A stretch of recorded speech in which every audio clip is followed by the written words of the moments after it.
শাহীন শিক্ষা পরিবার আয়োজিত 12তম দেশ ভ্রমণের চায়না পর্বে আমরা আজকে বেইজিংয়ের বোটানিক্যাল গার্ডেন পরিদর্শন করছি। এখানে এসে মনটা অনেক ভালো হয়ে গেল।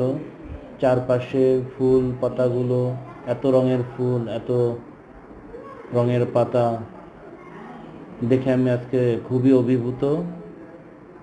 পাতাগুলো এত সতেজ এবং এখানকার চাইনিজরা এত যত্নবান। আমরা সবাই গার্ডেনটাতে হেঁটে অনেক আনন্দিত হলাম। আশা করি আপনাদেরও ভালো লেগেছে।